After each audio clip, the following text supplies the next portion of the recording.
yoga for everybody, representing Provenance Vie Saine for a healthy lifestyle. I'm here continuing to share my favorite intermediate level yoga poses with you guys. Today I'll be covering downward facing dog pose. Downward facing dog pose has a plethora of benefits due to the fact that it is an inversion pose.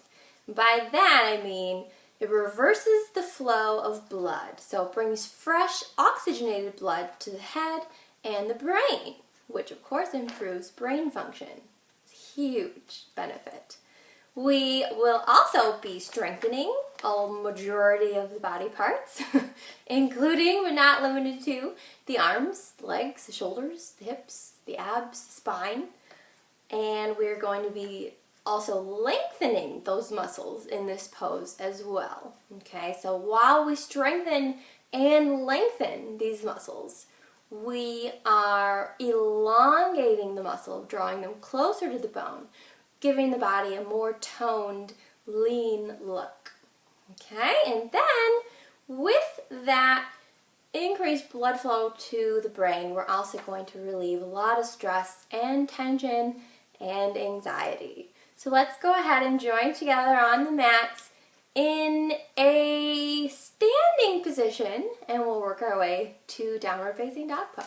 So from a standing position, let's go ahead and bring the feet hip width apart, little bend in the knees, and shoulders are down, away from the ears, crown of the head lifts up to the sky. Core muscles are engaged to keep the back nice and flat here, okay? We can also bring the fingers out and, help to warm up those fingers while we establish a deep belly breathing pattern. Remembering, of course, that deep breaths come from the belly. And when we are ready to practice downward facing dog pose, let's go ahead and inhale, bring the arms up.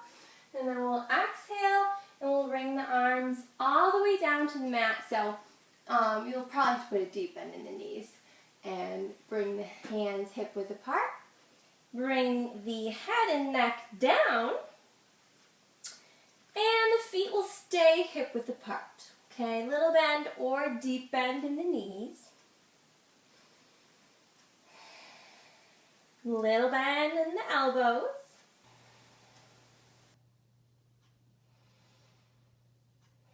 The heels will be lifted up off the mat, so we'll be reaching the calves towards the mat for a nice, fabulous stretch.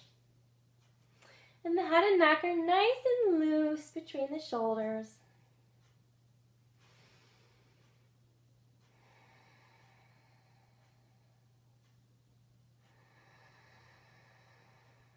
If we wanted to have a little fun with this, we could try a walking down dog.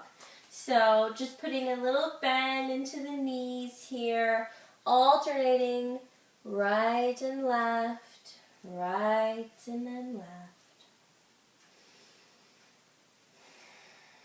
I call this walking the dog.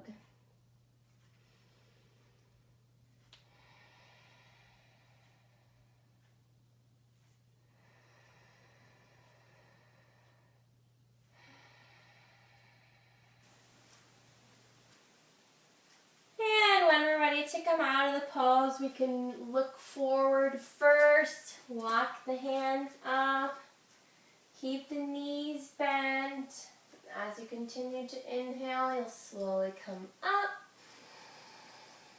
And then on the next exhale, go ahead and come back to that standing position. Okay, now if that was too much and you want to try a different version of down dog, let's go ahead and grab our chairs. So, remembering, of course, to always place at least 2 legs of the chair on the mat, we can transition to down dog with the chair, which essentially elevates the level of the floor so that we don't have to bend all the way in half.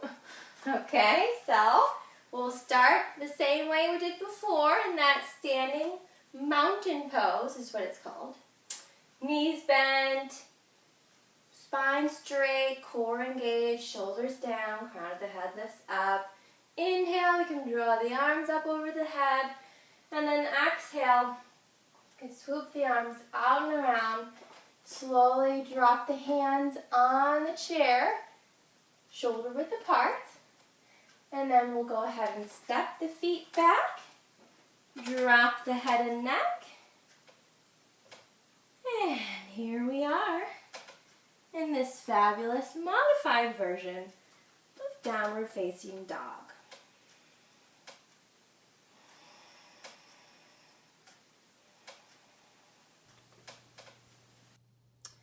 Notice how the heels are not quite as high up off the mat in this version, but I assure you they are slightly above the mat and they are getting fabulous stretch.